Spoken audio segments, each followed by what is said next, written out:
Olá, tudo bem? Meu nome é Laura Machado, eu sou fundadora da HelloBean e estou gravando essa aula, que é uma das aulas mais importantes que nós vamos disponibilizar por aí gratuitamente. E eu vou explicar para vocês o que é BIM, isso mesmo, o que é BIM. Provavelmente você está começando a assistir essa aula pensando, eu já sei o que é BIM, eu já vi 1000 palestras sobre o que é BIM, eu sei que Revit é BIM, eu sei o que o BIM faz, eu já até mexi em ArchiCAD. Será que você sabe? Ao fim dessa palestra, eu quero ver se você aprendeu alguma coisa nova sobre o que realmente é BIM, tá? O BIM, ele nasceu para ajudar os arquitetos. Eu coloquei aqui arquitetos, mas qualquer um que faz projetos, qualquer projetista. E antes de demonstrar o que é o BIM, eu quero começar pensando no que é ser arquiteto, tá? Usei arquiteto de exemplo, vamos seguir nessa linha, mas poderia ser qualquer tipo de projetista. Entre muitas coisas, ser arquiteto é viver de conceber ideias. Ou seja, a gente tem essas ideias da casa, do projeto, e tem que traduzir informações para que as pessoas consigam construir. Elas não têm como acessar a nossa mente, ir lá e fazer a construção, né? E como que eles fazem isso? Como que a gente faz isso? Por meio do desenho.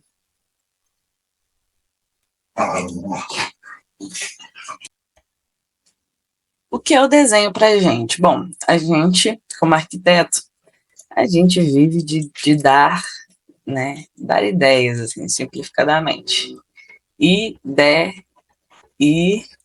Escrevi errado. A gente vive de dar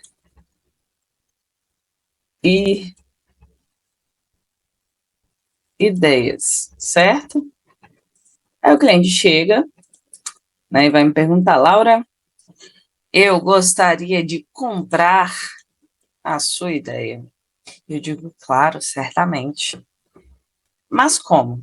Como que ele vai pegar essa ideia que está aqui só no campo das ideias aqui da minha cabecinha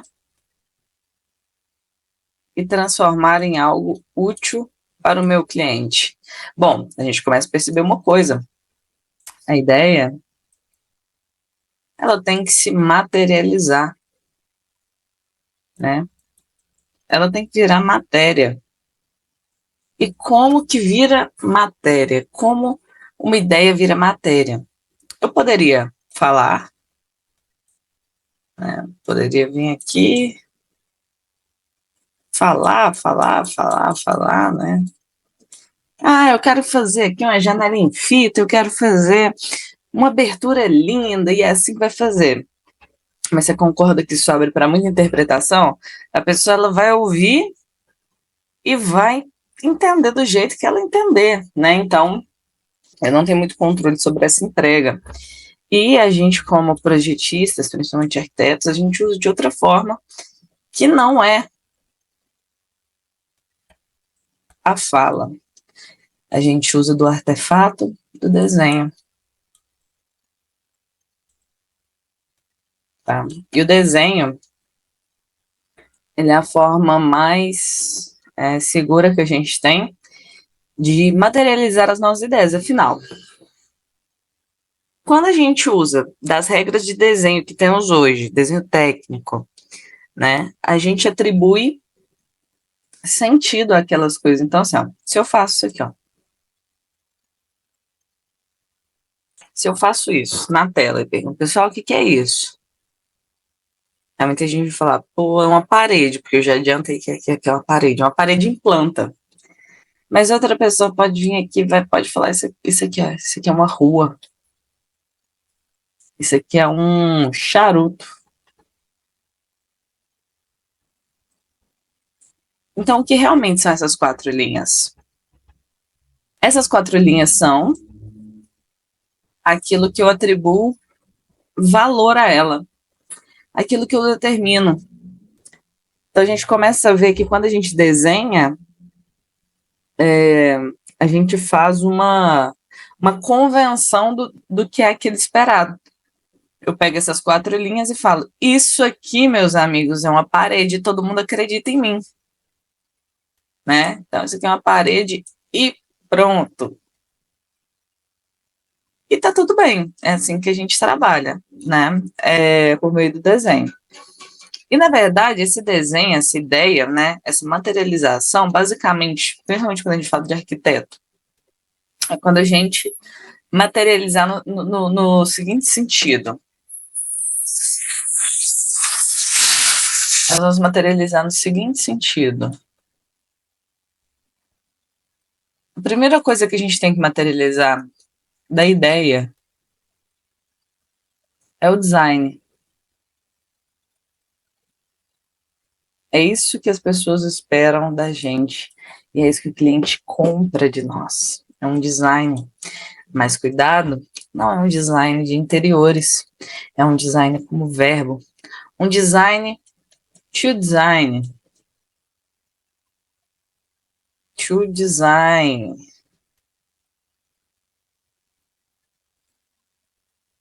To design. Para criar. Eu vou design, né? I will design. I will. Então, é criar, desenvolver, conceber esse formato. E o design mesmo, ele pode ser tanto 2D quanto 3D, né? As formas que a gente tem que de representar esse design, 2D e 3D. E tudo bem, assim, a gente já tá bem acostumado a isso. Tanto que a gente, né, no 3D, a gente tem desenho. Eu tive desenho livre, que se chamava na época. Desenho livre. Eu tinha 120 horas semanais de desenho livre. Isso tudo para conseguir perspectivar.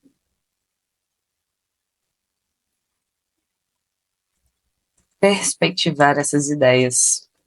E o 2D, a gente tem a geometria analítica, né, as aulas e desenho técnico, para que a gente consiga planificar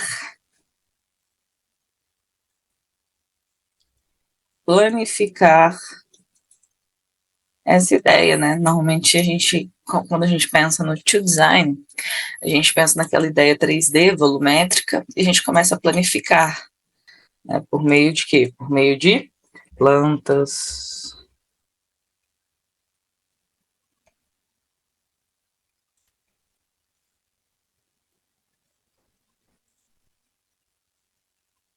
Por meio de cortes, por meio de elevações e outros. Então, esse planificar, ele vem nesse sentido, a gente cria cortes, cria plantas, cria elevações para materializar o nosso design. E, por outro lado, podemos usar o desenho livre para criar essas perspectivas, ou até mesmo usar elementos, né, de ferramentas arquitetônicas para fazer ambos, mas a gente não vai entrar por aí. A gente vai pensar no arquiteto quando não tinha, né, vamos pensar aqui nesse primeiro momento, no arquiteto quando ele não tinha computador. Ele não tem computador. Ou ele está no primeiro período de arquitetura e não pode usar o computador. Ele é obrigado a desenhar tudo aquilo à mão, né? Não é nada ruim. Por quê? Porque aqui a gente aprende algumas coisas diferentes. Algumas dessas coisas que a gente aprende com desenho à mão deixa eu ver se eu consigo aumentar essa letra aqui, né? Uma das coisas que a gente aprende com o desenho à mão é planificar as ideias. Isso é muito importante, né? A visualização planificada para conseguir. Então, isso é uma capacidade que a gente desenvolve ao longo do tempo, né? Como que eu vou fazer o corte disso? A gente tem que imaginar, né? E sempre retorno arquiteto. A gente tem que, nesse momento, a gente começa a aprender desenho técnico mesmo. Por quê, pessoal? Porque se eu desenho essa parede de um jeito, a pessoa de outro, aí o pedreiro vai ler, ele não vai entender nada, né? Então, a gente convencionou com o desenho técnico, as normas da BNT, como que isso tem que ser representado. A gente aprende também que uma boa entrega é a que tem menos desenho. Desculpa, que tem menos texto, desculpa. Então, uma boa entrega, ela tem mais desenho e menos texto. E eu vou dar uma dica para vocês. Você sabe se o seu desenho, prancha ou entrega, ela teve sucesso? Você sabe se você fez bem o seu papel de materializar a sua ideia? Isso se mostra da seguinte forma. Ao entregar a sua prancha, quantas perguntas você recebeu? Quantas perguntas você recebeu? Você enviou para o pedreiro executar. E ele começa a te perguntar: como que faz isso? Qual medida que é essa? Você consegue dizer para a gente aqui qual que é essa medida, qual que é essa altura? Você começa a pensar: opa, eu não materializei bem a minha ideia, né? Então, faltou detalhe, faltou riqueza de detalhe. Se eu mandei para o meu cliente, ele começa a perguntar: mas o que é isso? Peraí, isso aqui é o quarto? Peraí, isso aqui é isso aqui é aquilo. Opa, não materializei bem a minha ideia. Se meu professor começa a perguntar: não entendi, isso é para um lado ou para o outro? Opa, não materializei bem a minha ideia. Mas claro, pessoal, esse é um traquejo que vem com o tempo. A gente não tem que se cobrar. Tá? E o que acontece muito também, principalmente com o cliente, a gente entrega o 2D e fala assim: tá aprovado esse layout? Provadíssimo, você está construindo o meu sonho.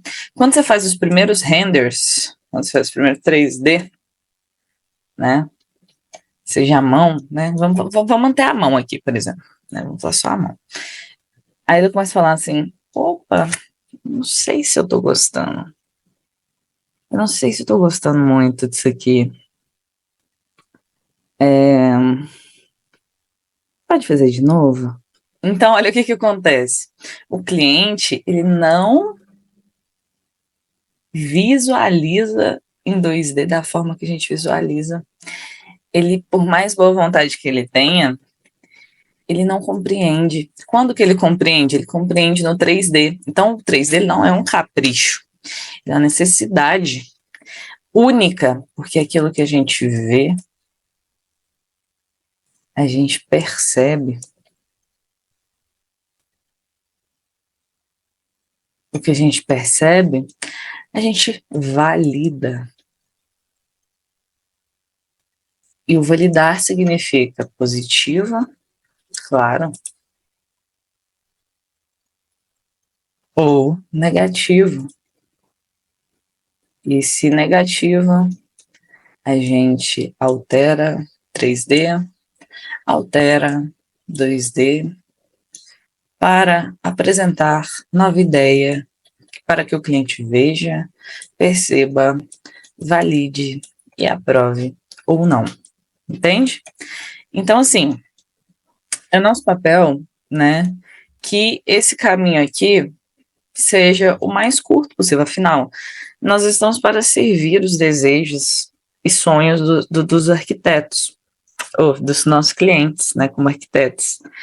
E a gente consegue aumentar essa taxa, né, de aceitação de diversas maneiras. Assim, a primeira é um bom briefing, né? Então, entendendo muito bem aquilo que o cliente quer. E hoje, uma coisa que eu não abro mão é nunca apresentar só 2D para cliente, né? Apresentar 2D e 3D junto, porque aí ele percebe melhor, ele visualiza melhor, ele compreende melhor, né? E a gente valida. O problema disso aqui tudo, fazendo à mão, lembra que a gente está fazendo à mão? A gente não está usando nenhum software, tudo isso aqui é à mão. É que, uma vez que eu tenho que fazer, né, meu cliente ou meu professor ou aquele que percebe o meu desenho, ele vai validar, ele vai ver se está na norma, se está com qualidade, se algo pode ser melhorado. E quando eu tenho que alterar, é muito manual, é muito demorado. Então, Na minha época eu fazia aquelas pranchas à mão, minha primeira era linda. Depois, gente, aquilo ia ficando tudo borrado,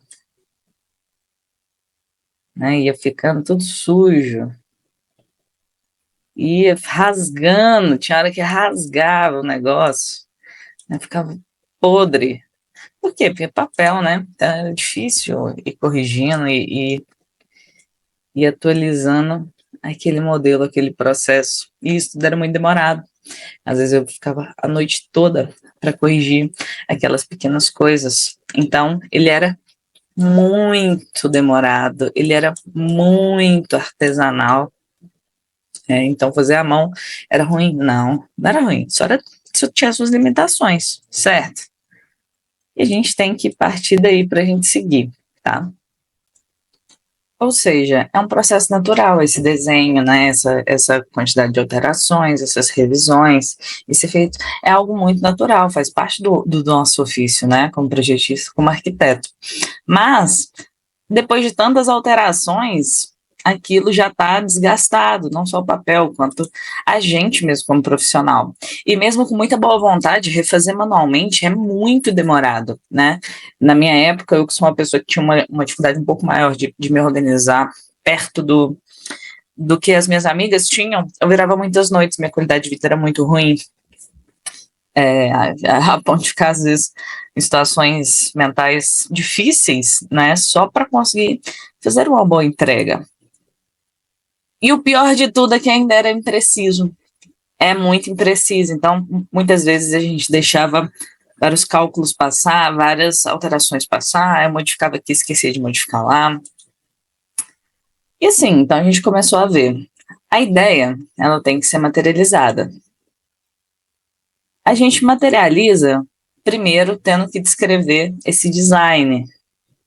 O design para que o nosso cliente, professor, seja o que for, ele veja, né, para aprovação em geral. A gente tem que demonstrar em 2D, planificando, ou em 3D, modelando. Normal, a gente já faz isso há muito tempo, né? E em forma de plantas, cortes, elevações, depois a gente tem que medir, depois temos que calcular os quantitativos e vamos indicando manualmente todos esses dados, né, dados humanos de quem é o nosso cliente, qual o endereço, os documentos necessários, CPF e os nossos também como projetistas. E, claro, por último, os dados do projeto. A gente volta, né, nomeando os ambientes, especificando, inserindo os materiais, tipo, isso tudo manualmente até entrega. E aí, tudo certo, né? Não, deu tudo certo, ótimo. A gente entrega. Mas e se tiver alteração, né? Se tiver alteração, aí a coisa complica, né? Por quê? Porque sempre fica muito de responsabilidade do próprio arquiteto, né?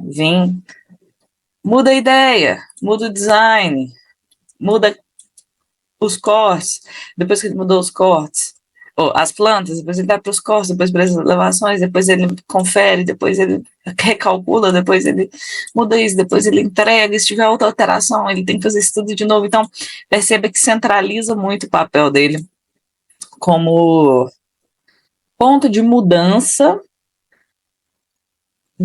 dessa materialização. Ele é o central, o fator central que determina a entrega desse projeto enquanto desenho, percebe? Então, a gente vê, né, nossa, parece um bom arquiteto. Não basta ser só bom, criativo, determinado, e soluciona. Infelizmente, ele tem que ser um ótimo, exímio desenhista, ok?